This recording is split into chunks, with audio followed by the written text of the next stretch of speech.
সুপ্রিয় দর্শক, আসসালামু আলাইকুম। প্রধান নির্বাচন কমিশনার এএমএম নাসির উদ্দিন এবং এনসিপি নেতা নাসির উদ্দিন পাটোয়ারির মধ্যে একটা বাহাস হয়েছে। এটাকে ঠিক সেভাবে বাহাস বলা যাবে না, তবে একটি প্রোগ্রামে এনসিপি নেতা নাসির উদ্দিন পাটোয়ারি নির্বাচন কমিশন এবং নির্বাচন কমিশনারদেরকে নিয়ে তীব্র আক্রমণাত্মক বক্তব্য দিয়েছেন। তিনি স্পষ্টত বলেছেন এই কমিশন টিকে আছে প্রধানমন্ত্রীর সুনজরের কারণে। এমনকি বিগত নির্বাচনে একটা ইঞ্জিনিয়ারিং হয়েছে। এমনকি এই নির্বাচন কমিশন পুরোটাই বর্তমান সরকার দলের প্রতি পক্ষপাতিত্বমূলক আচরণ করেছে।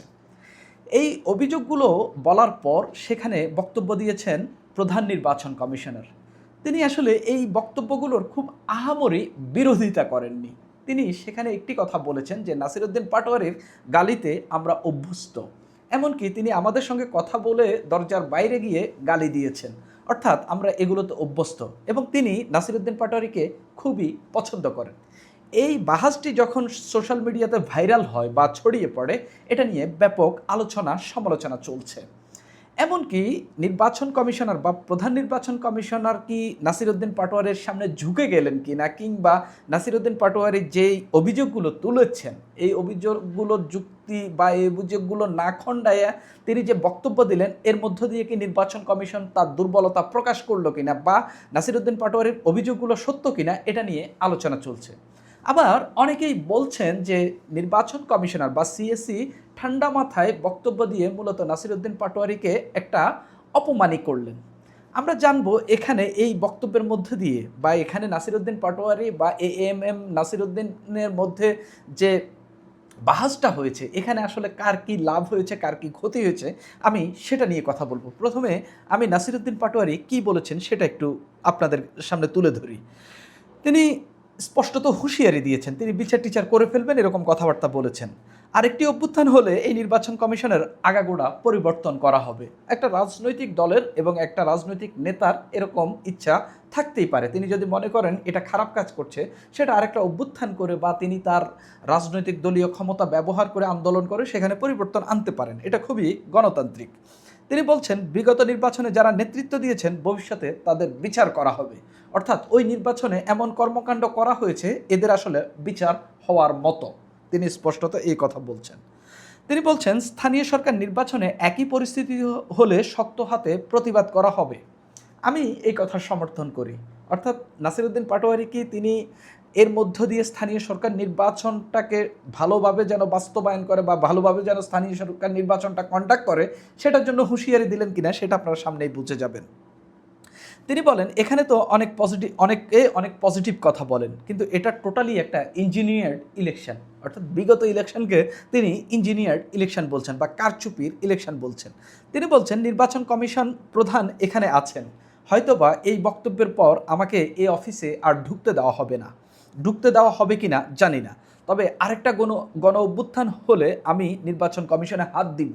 তিনি বলছেন আমি হাত দিব, নাসির উদ্দিন পাটোয়ারি নিজে হাত দিবেন, নির্বাচন কমিশনটাকে আপাদমস্তক গোড়া থেকে আগা পর্যন্ত পরিবর্তন করবো। ওই যে প্রথমে যেটা বললাম, এটা একটা রাজনৈতিক দলের কিংবা একজন রাজনৈতিক নেতার ইচ্ছা থাকতে পারে, তিনি গণতান্ত্রিকভাবে ক্ষমতার পরিবর্তন করে বা ক্ষমতার পালাবদলের মধ্য দিয়ে তিনি সেটা করতে পারেন। তিনি বলেন নির্বাচনের দিন ডিজিএফআই, এনএসআই, বিভিন্ন গোয়েন্দা সংস্থা এবং জেলা প্রশাসকের কার্যালয় থেকে কিভাবে নগ্নভাবে ইলেকশনের ইঞ্জিনিয়ারিং করা হয়েছে তা প্রত্যক্ষ সাক্ষী বাংলাদেশ। তিনি এখানে বাংলাদেশের মানুষকে সাক্ষী করছেন। খেয়াল রাখেন, কিন্তু আমরা এই সংক্রান্ত প্রতিবেদন আন্তর্জাতিক মহলেও জমা দিয়েছি। ঋণ খেলাপিদের সুযোগ দেওয়া হয়েছে, মারামারি হয়েছে, এইসব কথাও তিনি তুলে ধরলেন। তিনি বললেন বাংলাদেশের সভ্য ইতিহাসে এটা হতে পারে না, বাংলাদেশের সভ্য ইতিহাসে এটা হতে পারে না।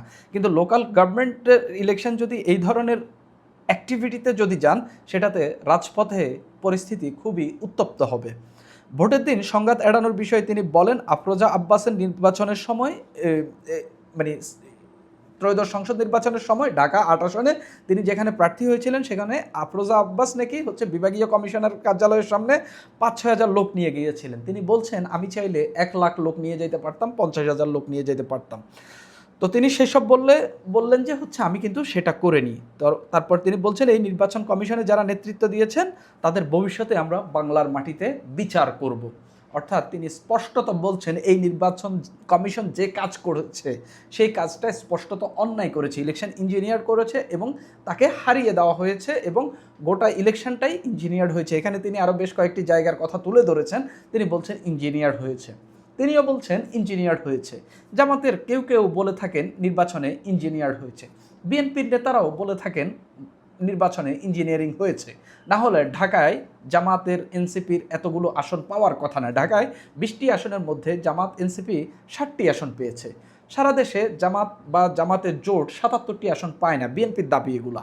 তারা বলে থাকে যদি নির্বাচনে ইঞ্জিনিয়ারিং না হইতো তাহলে জামাত জোট কখনো এত আসন পেত না। এখন নাসিরউদ্দিন পাটোয়ারিরা এখন না, আগে থেকেই বলছেন নির্বাচনে ইঞ্জিনিয়ারিং হয়েছে, তাদেরকে পরাজিত করে দেওয়া হয়েছে।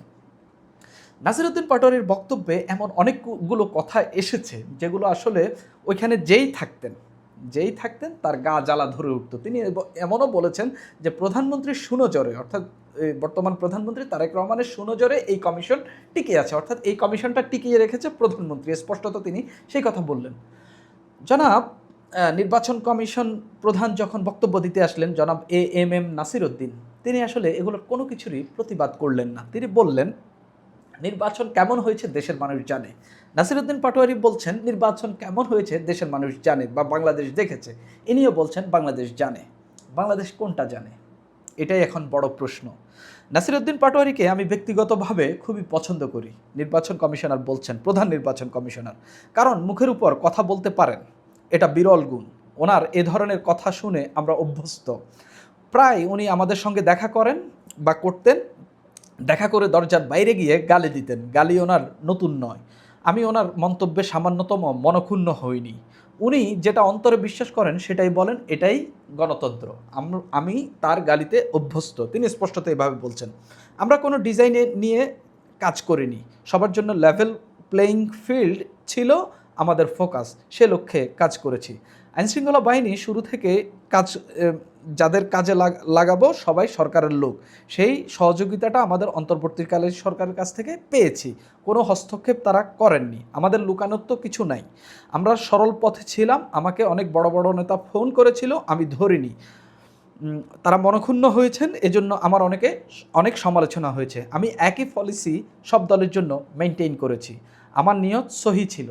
তিনি স্পষ্টত বলতে চাচ্ছেন যে হচ্ছে যা যা বলেছেন এগুলো মানে তিনি কিভাবে করেছেন সেটা একটু তুলে ধরার চেষ্টা করেছেন।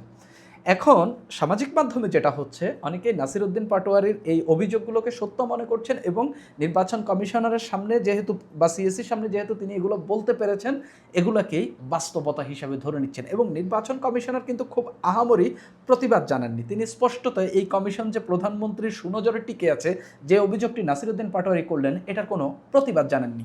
তিনি একবারের জন্য বলেননি যে এটা একটা সাংবিধানিক প্রতিষ্ঠান, এটা প্রধানমন্ত্রী এই প্রতিষ্ঠানে নিয়োগ দিতে পারেন না বা হচ্ছে সাংবিধানিকভাবে এই প্রতিষ্ঠান প্রধানমন্ত্রী টিকিয়ে রাখতে পারেন না, তিনি কিন্তু সেই কথাও বলেননি। আবার নির্বাচন বিষয়ে যেসব অভিযোগ এসেছে তিনি খুব ঢালাওভাবে বলেছেন যে আমরা হস্তক্ষেপ করিনি, যেটা সব নির্বাচন কমিশনাররাই বলতেন, তিনি সেভাবেই বলেছেন। এখানেই গেইনার হচ্ছেন নাসিরউদ্দিন পাটোয়ারি, অর্থাৎ নির্বাচন কমিশনারের সামনে বা সিএসির সামনে এই কথাগুলো বলে তিনি জিতে এসেছেন। আমি যদি সামাজিক মাধ্যমের কমেন্টগুলো দেখি, মানুষ বলছেন যে এরকম আর 8-10টা নাসিরউদ্দিন পাটোয়ারি থাকলে কাজ হয়ে যেত, এবং নির্বাচন কমিশনকে উদ্দেশ্য করে মানুষ বলছেন যে ওনার আসলে লজ্জা নেই। আবার অনেকেই নাসিরউদ্দিন পাটোয়ারিকে উদ্দেশ্য করে বলছেন যে আসলে এরকম কথার জন্য কলিজা লাগে। যেমন একজন লিখেছেন যে লজ্জা না থাকিলে যা হয়, এটা সিএসসিকে উদ্দেশ্য করে বলছেন। আরেকজন লিখছেন সত্যি উনি রাগ করেননি। আরেকজন লিখছেন গালি দেওয়ার জন্য নোবেল দেওয়া হলে সেটা নাসিরউদ্দিন পাটোয়ারিকে দেওয়া হোক। আরেকজন ওই যে আমি যেটা বলছিলাম, নাসিরউদ্দিন পাটোয়ারির মতো 10-15 জন থাকলে কাজ হয়ে যেত। নাসিরউদ্দিন পাটোয়ারিকে থামানো অসম্ভব, উনি নিজেই ওকে ভালোবাসেন, ওনার কথা চেহারা ফুটে উঠেছে। ইমান আর সঠিক রাস্তা আছে বলে নাসিরউদ্দিন পাটোয়ারির এই সাহস। আরেকজন লিখলেন এখন যে ভাইরাল কমেন্ট, রাগ করলাম। এখানে যেটা ঘটেছে, নির্বাচন কমিশনার আসলে বয়োজ্যেষ্ঠ মানুষ এবং অনেক জায়গায় কাজ করেছেন, তিনি আসলে হয়তো সেভাবে সব কথার প্রতিবাদ করতে যাননি বা এখানে কাদা ছুড়াছুড়ি করতে যাননি। এটি সাংবাদিকদের একটা প্রোগ্রাম ছিল, নির্বাচন কমিশনের ভেতরেই ছিল, নির্বাচন কমিশন ভবনেই ছিল। নির্বাচন কমিশন নিয়ে যেসব সাংবাদিকরা কাজ করেন তাদের একটা প্রোগ্রামে এই কথাগুলো হয়েছে। কিন্তু স্পষ্টত নাসিরউদ্দিন পাটোয়ারি যে কথাগুলো বলেছেন সেগুলোর কোনোটারই পাল্টা যুক্তি দিয়ে সেগুলোকে পরাজিত করতে পারেননি। এখানে নাসিরউদ্দিন পাটোয়ারি স্পষ্টত জয়ী হয়ে এসেছেন এবং অনেকেই যেটা বলছেন যে নির্বাচন কমিশনার জ্ঞানী লোক, হয়তো সুমিষ্টভাবে নাসিরউদ্দিন পাটোয়ারিকে ছাড় দিয়েছেন।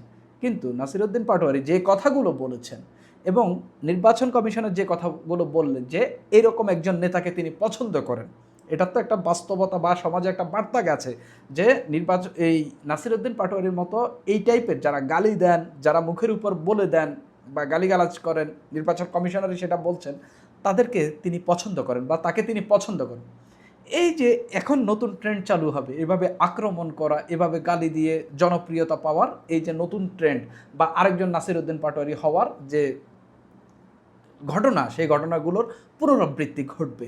অর্থাৎ তিনি নাসিরউদ্দিন পাটোয়ারিকে যে খুব আহামরি আক্রমণ করেছেন বা তার এই আক্রমণাত্মক মন্তব্যের যে জবাব দিয়েছেন তা তো না, বরঞ্চ তাকে উৎসাহিত করেছেন। এখানেই আমি প্রধান নির্বাচন কমিশনারের এই কথার প্রেক্ষিতে পাল্টা কথায় তিনি যা বলেছেন এগুলাকে আমি খুব আহামরি সমর্থন করতে পারছি না এবং স্পষ্টত তিনি প্রধানমন্ত্রীর সুনজরে এই কমিশন টিকে আছে এটার প্রতিবাদ করতে না পারাটাকেও আমি এক ধরনের তার বক্তব্যের দুর্বলতা হিসাবে দেখি। হয়তো তিনি সেভাবে ট্রেস করেননি, সেজন্য বলেননি, কিন্তু স্পষ্টত এখানে নাসিরউদ্দিন পাটোয়ারি যে কথাগুলো বলে এসেছেন এর মধ্য দিয়ে মিথ্যা বলুক, ভুল বলুক বা হচ্ছে অসত্য কথা বলুক, যেটাই বলুক, এগুলো কিন্তু সমাজে এক ধরনের ইম্প্যাক্ট ফেলছে।